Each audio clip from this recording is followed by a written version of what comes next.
Assalamualaikum warahmatullahi wabarakatuh. Kita lanjutkan lagi kajian kita yang ini adalah merupakan suatu paket khutbah.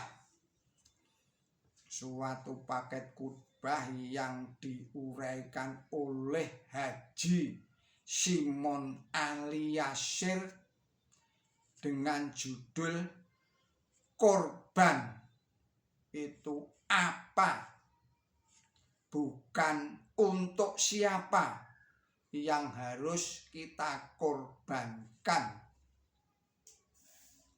Saudara-saudara para pemirsa Kereweng Aji yang berbahagia, kaum muslimin dan kaum muslimat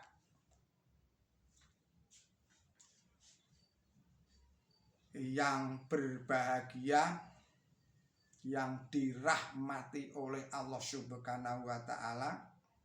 Hari Raya Haji dan Hari Raya Idul Adha tahun 1417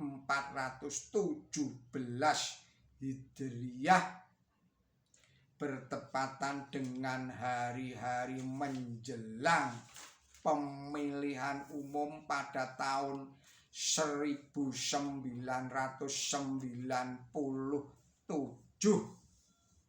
yang ditengarai dengan adanya gejolak di masyarakat dan memanasnya suhu politik dalam negeri Republik Indonesia ini.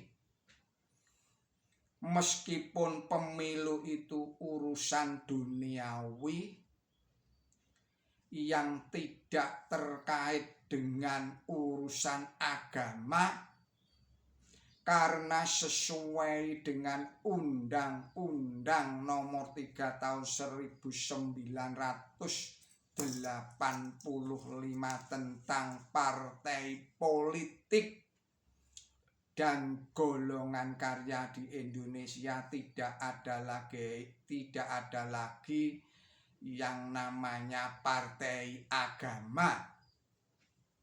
Namun karena mayoritas bangsa Indonesia ini beragama Islam, tentu saja sedikit atau banyak gejolak tersebut ada kaitannya dengan penghayatan terhadap konsep korban yang diisyaratkan oleh agama kita, yaitu agama Islam. Agama Islam, oleh karena itulah khotib mengajak kepada jamaahnya, yaitu kaum muslimin dan kaum muslimat rahimakumullah yang berbahagia, untuk menghayati perintah kurban,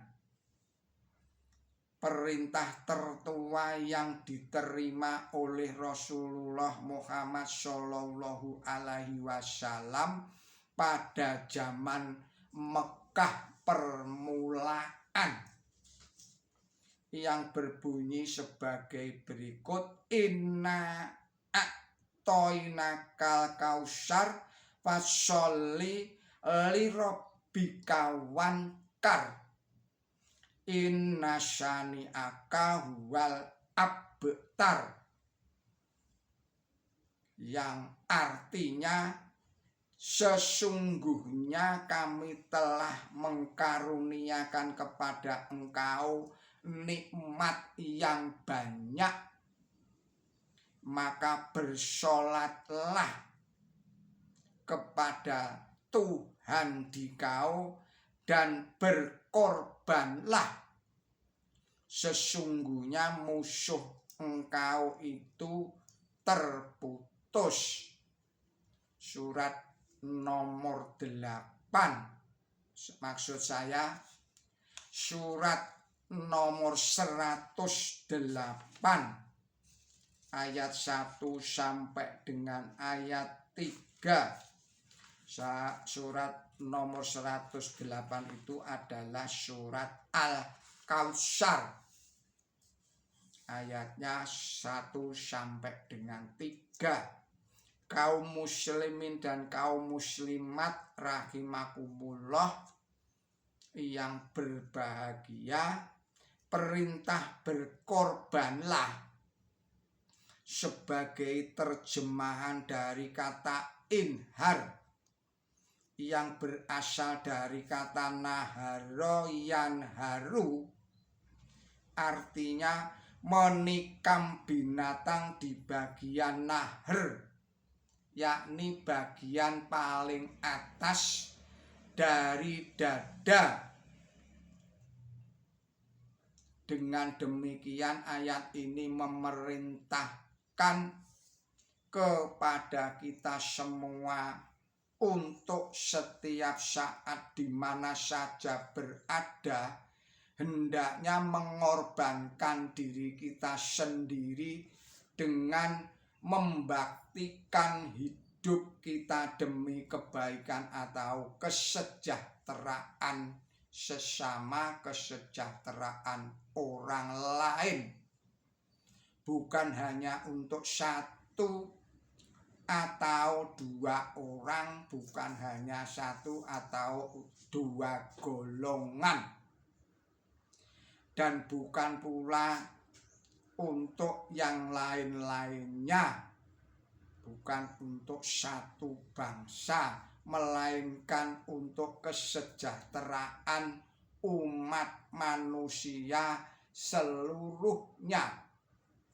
Pengorbanan yang demikian inilah yang merupakan salah satu sarana untuk mendapatkan limpahan Al-Kautsar, yaitu kebaikan atau nikmat yang melimpah-limpah, baik di dunia ini maupun nanti di akhirat, yang telah dijanjikan kepada Rasulullah Muhammad Shallallahu Alaihi Wasallam dan segenap pengikut beliau yang setia.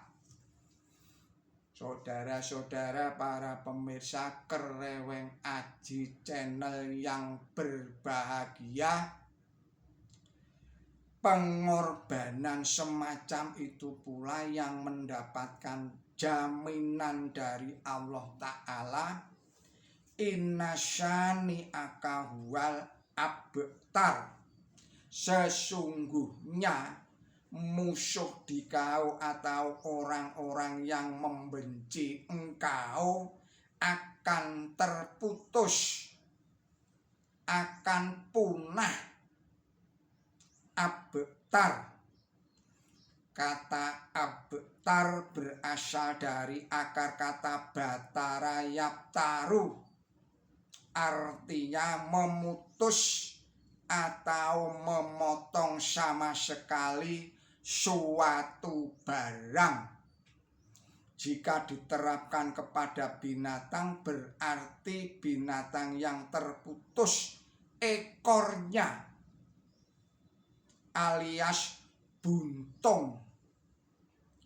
Jika diterapkan kepada manusia, mengandung berbagai macam arti, antara lain orang yang kekurangan atau miskin, menderita kecingkrangan. Orang yang menderita rugi juga termasuk di dalam arti itu. Orang yang terputus dari kebaikan dan kemakmuran juga termasuk di dalam abtar itu. Dan bisa juga berarti orang yang tidak mempunyai keturunan laki-laki. Orang yang tidak dikaruniai anak laki-laki disebut juga sebagai abtar. karena dianggap terputus silsilahnya. Itu pula sebabnya orang-orang kafir menyebut Muhammad Rasulullah Shallallahu Alaihi Wasallam itu sebagai abtar, karena putera-putera beliau laki-laki yakni Qasim dan Ibrahim wafat tatkala masih kecil, usianya kurang dari 2 tahun. Akan tetapi menurut Quran suci, ayat-ayat yang telah kita sampaikan tadi itu, justru orang-orang kafirlah yang memusuhi beliau itu yang dinyatakan oleh Allah Subhanahu wa Ta'ala sebagai kaum abtar. Ini mengandung arti yang sangat dalam, teristimewa dalam arti rohani yang tidak dikenal oleh orang-orang kafir atau orang-orang di dunia ini. Memang secara jasmani silsilah Nabi suci Muhammad Shallallahu Alaihi Wasallam telah terputus, sebab beliau tidak dikaruniai seorang putera laki-laki, tetapi secara ruhaniyah beliau mempunyai keturunan yang sangat banyak sekali, bahkan tidak terbilang jumlahnya, yang secara rohaniyah adalah, saya ulangi lagi, bahkan tidak terbilang jumlahnya keturunan secara rohaniyah beliau Nabi suci Muhammad Shallallahu Alaihi Wasallam itu, karena beliau adalah seorang utusan Allah Ta'ala yang secara ruhaniyah adalah menjadi bapaknya bagi orang-orang yang beriman. Maka dari itu istri-istri beliau disebut sebagai Ummahatul Mu'minin, yaitu ibu bagi orang-orang yang beriman. Quran suci surat 33 atau surat Al-Ahzab ayat 6. Kebapaan Muhammad Rasulullah Shallallahu Alaihi Wasallam secara ruhaniyah tidak hanya berlangsung untuk sementara waktu sebagaimana para nabi utusan Allah sebelumnya, melainkan berlangsung terus-menerus untuk selama-lamanya, tidak berkesudahan, karena beliau adalah nabi yang terakhir sebagai khotamun nabiyyin, yang sesudah beliau itu tidak akan datang nabi lagi, sebagaimana ditegaskan di dalam ayat makana Muhammadun aba ahadimir rijalikum walaki rasulal Allahi wa khotaman nabiyyin.